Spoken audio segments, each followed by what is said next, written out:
Guys, ये कहानी है दो ऐसे दोस्तों की जिन्हें गे बनकर आपस में ही शादी करनी पड़ती है, जिससे इन्हें अपनी ही लॉयर से प्यार हो जाता है।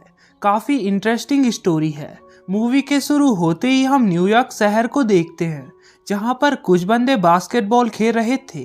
तभी एक लड़की गुस्से में वहां पर आकर चक को बुलाती है और बताती है, पिछले सैटरडे को तुम मेरी जगह मेरी जुड़वा बहन के साथ सोए थे, इसलिए मैं नाराज हूँ।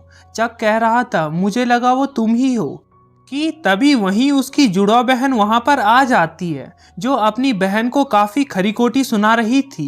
चक कहता है, झगड़ा खत्म करो और एक दूसरे को एक प्यारी सी किस दो, जिससे दोनों बहनें आपस में किस देने ही वाली थी। तभी फायर अलार्म बज जाता है। असल में ये सभी फायर फाइटर्स है, जो आग लगी जगह की ओर निकलते हैं। आज उनके साथ एक नया फायर फाइटर डंकन भी था, जो काफी खामोश और डरावना था। सभी लोकेशन पर पहुंचते हैं, जहां काफी तेज आग लगी थी। एक औरत चक और लैरी से कहती है, मेरे बेटे को बचा लो। दोनों अंदर पहुंचकर उस बच्चे के पास पहुंचते हैं, जो इस धरती का बोझ था, जो बता रहा था 5 साल से मैं उठा तक नहीं हूँ। दोनों उसे हिला भी नहीं पा रहे थे। दोनों दिमाग लगाकर धरती के बोझ को बचा लेते हैं। चक लैरी से पूछता है, तुम्हारे बच्चे कैसे हैं? लैरी कहता है, टोरी और एरिक दोनों मेरा नाम रोशन करेंगे। असल में लैरी की वाइफ की डेथ हो चुकी थी, जिससे लैरी को ही सारा घर का काम करना पड़ता था, जिसमें उसकी हरामी नौकरानी टेरिसा भी मदद नहीं करती थी। लैरी के बेटे एरिक को डांस करना पसंद था। फिर लैरी को पेंशन वाला एक लेटर आता है, जिससे लैरी सीधा उनके ऑफिस में जाकर बताता है, मैं चाहता हूँ मेरी बीवी के मरने के बाद सारी प्रॉपर्टी मेरे बच्चों को मिले, पर इसमें थोड़ा टाइम लगना था। लैरी उन्हें बताता है, मेरे पास टाइम नहीं है, मैं एक फायरमैन हूँ, मैं कल भी मर सकता हूँ। सारा बताती है, नॉमिनी तब तक ही बदले जा सकते हैं, बर्थ, डेथ या फिर मैरिज पर। अगर आप दूसरी शादी कर लो तो वो नॉमिनी बन जाएगी, उसे प्रॉपर्टी मिल जाएगी। लैरी थोड़ा परेशान हो जाता है। फिर हम फायर वाली जगह पर लैरी और चक को देखते हैं, जिन्हें ढूंढना था कोई बचा था या फिर नहीं।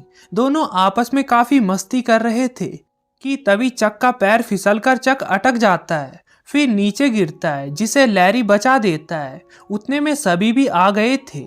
ऊपर से कुछ पट्टियां और गिरती है, जिनसे भी लैरी चक को बचा लेता है। फिर जब चक की आंख खुलती है तो वो हॉस्पिटल में एक खूबसूरत डॉक्टर के सामने था, जिसके साथ भी चक जमकर फ्लर्ट करता है। लैरी भी उठ गया था, उसके बच्चे उसके गले लग जाते हैं। ये सब देखकर लैरी चक को बता रहा था, मैं ये नौकरी छोड़ रहा हूँ, मेरे बच्चों का क्या होगा अगर अगली बार मैं नहीं बचा तो। चक बता रहा था, ऐसा नहीं होगा, इतनी जल्दी हार मत मानो। फिर चक से मिलने उसकी गर्लफ्रेंड्स आती है, गर्लफ्रेंड भी नहीं गर्लफ्रेंड्स, जो कि काफी सारी थी।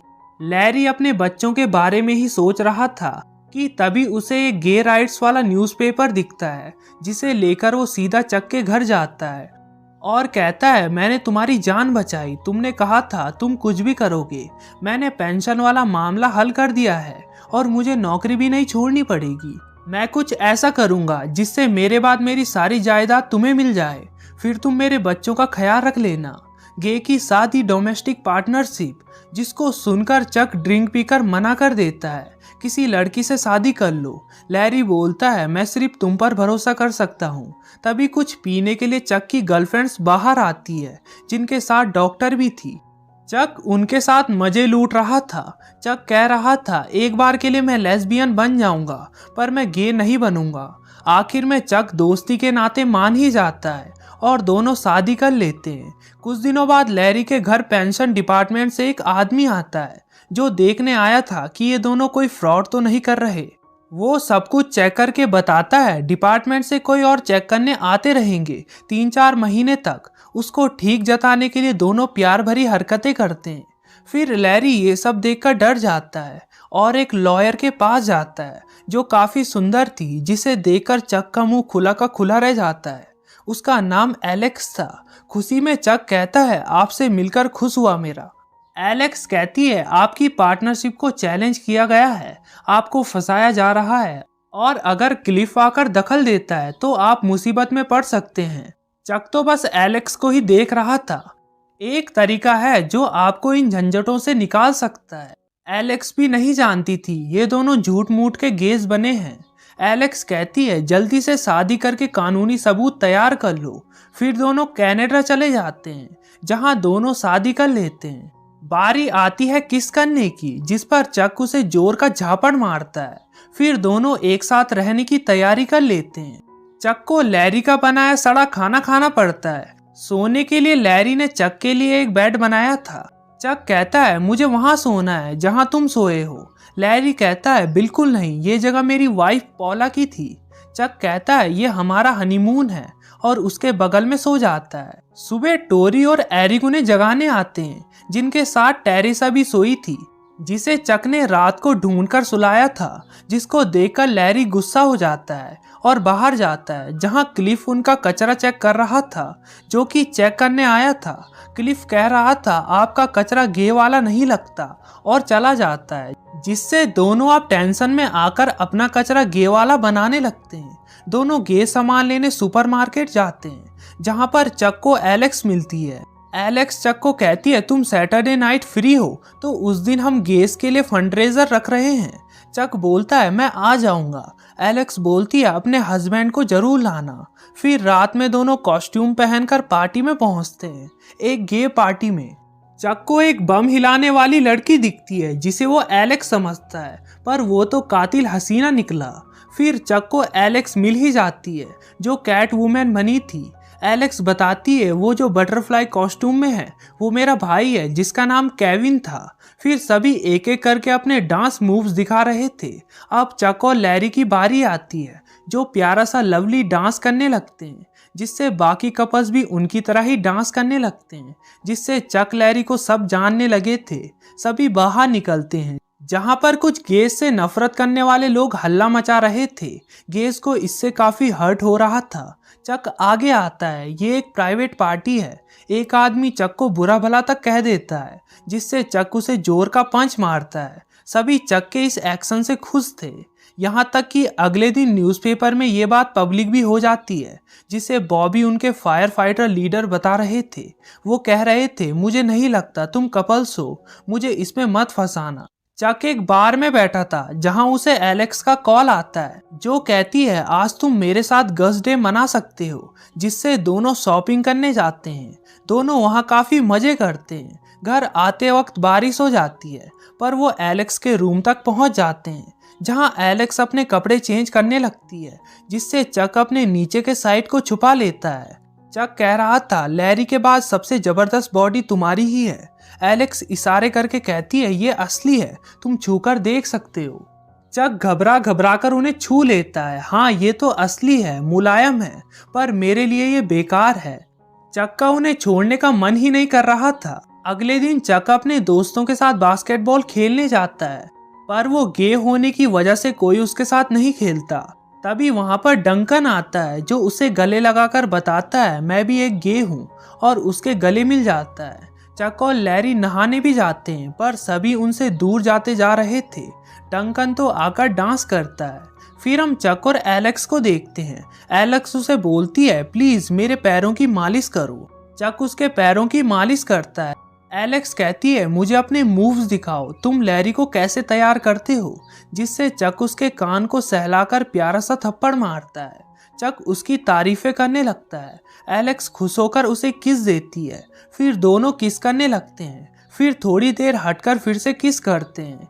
एलेक्स कहती है ये गलत है, तुम मेरे क्लाइंट हो और तुम गे हो, यहाँ से चले जाओ। फिर हम क्लिफ को देखते हैं जो कहता है तुम्हारी वाइफ कहाँ है।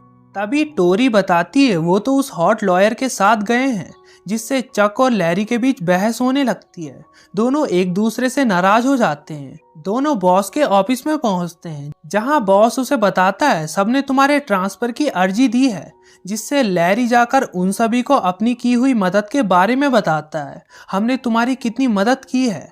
यहाँ चक बच्चों को लोरी सुनाते सुनाते सो जाता है, जिसे सुबह लैरी आकर देखता है और दोनों आपस में गले मिल जाते हैं। तभी एलेक्स उन्हें अपने पास बुलाती है और चक को दिखाती है 16 औरतों ने दावा किया है कि तुम उनके साथ सोए हो। चक कहता है मैं एक बेवकूफ गे हूँ। एलेक्स पूछती है सच बताओ तुम गे ही हो और शादी करने के लिए सीरियस हो। दोनों हाँ कहते हैं, जिससे एलेक्स मान जाती है। जांच पड़ताल काफी सख्त होगी, तुमसे तुम्हारी जिंदगी के बारे में पूछेंगे। फिर दोनों अदालत में पहुंचते हैं जहां उनके फायर फाइटर्स दोस्त भी आए थे। हम तुम्हारे साथ है। फिर सुनवाई शुरू होती है जहां क्लिफ उनसे सवाल पूछना शुरू करता है। अब सभी उनसे अकेले में बात करते हैं जिसमें दोनों एक दूसरे के बारे में काफी अटपटी बातें करते हैं, पर आखिर में दोनों अपने को खुशनसीब मानते हैं कि वो दोनों दोस्त हैं। दोनों एक दूसरे को आई लव यू भी बोलते हैं। भरी महफिल में डंकन भी सबको बताता है मैं भी गे हूँ। ये सब देखकर रिकी कहते हैं क्लिफ अब इस केस को क्लोज करोगे ना। पर क्लिफ उनसे आखिरी सवाल पूछता है अगर तुम हस्बैंड वाइफ हो तो एक दूसरे को किस करो, जिससे दोनों मजबूरी में किस करने ही वाले थे। तभी बॉस आकर बोलते हैं रुक जाओ, तो आम मर्दों की किस करते हुए मत देखो, मैं हूँ कमांडर। ये दोनों गे नहीं हैं, इन दोनों ने कानून तोड़ा है। पर भले ही इनका काम हमें गलत लगा हो, पर देखा जाए तो इन्होंने सही ही किया है। इन्होंने हमें बताया है कि जब दोस्त मुसीबत में हो तो उसकी मदद के लिए जो बन सके वो करो। इनकी वजह से ही डंकन अपना सच बता सके, हम किस तरह के इंसान हैं इससे कुछ फर्क नहीं पड़ता। सभी उनके लिए तालियां बजाते हैं। लैरी बताता है ये सच है रिकी, हम गे नहीं हैं, हमने सबका दिल दुखाया। रिकी बोलते हैं आई एम सॉरी, पर तुमने कानून तो तोड़ा है, इन्हें हथकड़ियां पहनाओ। कमांडर कहते हैं अगर इन्हें पहनाओगे तो मुझे भी, मैं भी इनके साथ ही हूँ, मैं इनके बारे में सब जानता था। उनके दोस्त भी ऐसा ही करते हैं। लैरी कहता है हम फायर फाइटर्स ऐसे ही होते हैं, एक को जेल में डालोगे तो सबको डालना पड़ेगा, जिससे सब जेल में पहुंच जाते हैं। वो नीचे देखते हैं, सब उनके साथ खड़े हैं। फिर रिकी भी उनके पास आकर बताते हैं ये शहर आपके साथ एक डील करना चाहता है, हम आप पर लगे सारे इल्जाम हटा देंगे। आपको कबूल करना होगा आपने गलती की है, पर आप गे समाज के सेलिब्रिटी बन गए हो। अब आप एड्स रिसर्च में पैसे इकट्ठा करने में हमारी मदद कर सकते हो, जिससे उनके कैलेंडर की दुकान खुलती है और रिकी को काफी फायदा होता है। कैलेंडर पर उन सब की फोटो भी थी। फिर 2 महीने बाद डंकन भी शादी कर लेता है।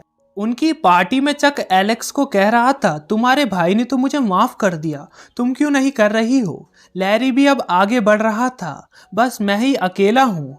एलेक्स चलो तुम्हें माफ किया। फिर सभी डांस करते हैं। इसी के साथ ये मूवी एंड हो जाती है। इसमें दिखाया गया है हमें गेस को नॉर्मल नज़रों से देखना चाहिए, उन्हें अपनाना चाहिए, उनके साथ भेदभाव नहीं करना चाहिए।